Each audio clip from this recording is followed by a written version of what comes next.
आज चाहिँ हामी स्टुडेन्ट भर्जनको अटोक्याड चाहिँ कसरी डाउनलोड गर्ने भन्ने कुरा सिक्छौँ। सुरुमा यता अटोटेक्स्ट भनेर टाइप गर्नु होला। त्यसपछि यो सुरुको लिङ्क क्लिक गर्नु होला, अटोटेक्स्ट एजुकेसन।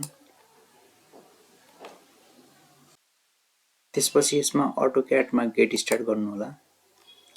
यसमा एजुकेसनल रोल चाहिँ स्टुडेन्ट राख्नु होला, डेट अफ बर्थ राख्नु होला।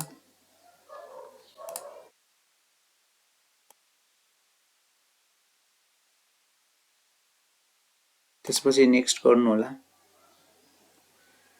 यता चाहिँ क्रिएट अकाउन्टमा जानु होला अनि आफ्नो नाम राख्नु होला, फर्स्ट नेम राख्नु होला, इमेल आइडी राख्नु होला।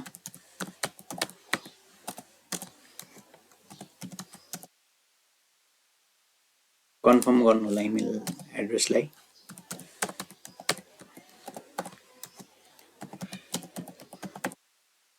पासपोर्ट राख्नु होला।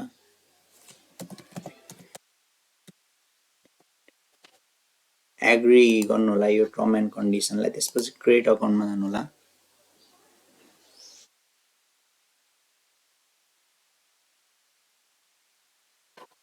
मैले चाहिँ अलरेडी भेरिफाई गरिसकेँ, त्यही भएर कन्टिन्यू क्लिक गर्छु।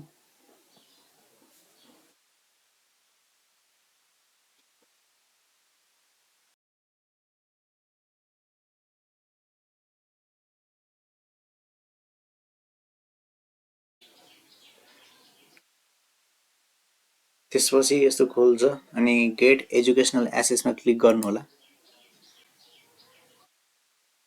यता भएको डाटाहरू सब भर्नु होला, first name, last name, student roll, date of birth अनि आफ्नो कन्ट्री राख्नु होला। अनि एड्रेस राख्नु होला, सिटी र स्टेट राख्नु होला, पोस्टल कोड राख्नु होला अनि आफ्नो स्कुल इन्फर्मेसन पनि दिनु होला। यो सबै भयो जतिको। त्यसपछि यसमा कन्फर्ममा क्लिक गर्नु होला।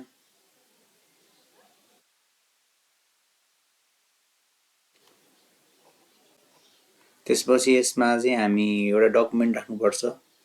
एउटा आफ्नो आइडी कार्ड राखे पनि हुन्छ अथवा स्कुलले इस्यु गरेको कन्फर्मेसन लेटर राखे नि हुन्छ। त्यो सबमिट गर्नु होला।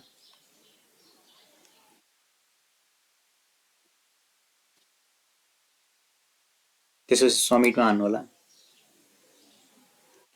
यो the process to verify eligibility to access autotext educational licence has now started now भन्छ। यो 20 देखि 30 मिनट लाउँछ।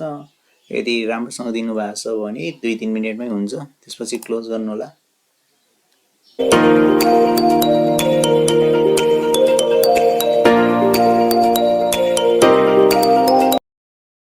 त्यसमा चाहिँ गेट प्रडक्टमा क्लिक गर्नु होला। गेट प्रडक्टमा क्लिक गरिसकेपछि रोल गर्दै हान्नु होला। यसमा ग्रेड प्रडक्टमा क्लिक गर्नु होला। त्यसपछि यहाँ अटोक्याड ग्रेड प्रडक्टमा क्लिक गर्नु होला। अनि त्यसपछि यहाँ विन्डो 2024 इङ्ग्लिसमा चाहिँ इन्स्टल छ भने डाउनलोड गर्नु होला अथवा इन्स्टल गरे पनि हुन्छ। हजुरलाई जस्तो मन लाग्छ त्यस्तै भने डाउनलोड गर्नु होला। अनि यहाँ डाउनलोड स्टार्ट हुन्छ।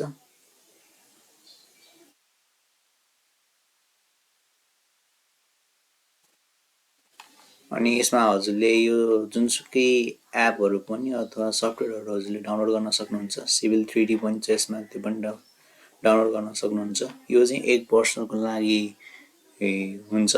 यसमा सिभिल 3D छ, यो पनि त्यस्तै गरेर यसमा हान्नु होला ग्रेड प्रडक्ट अनि त्यसपछि डाउनलोडमा क्लिक गर्नु होला। यसरी चाहिँ हजुर डाउनलोड गर्न सक्नुहुन्छ। त्यसपछि त्यसलाई इन्स्टल गर्ने।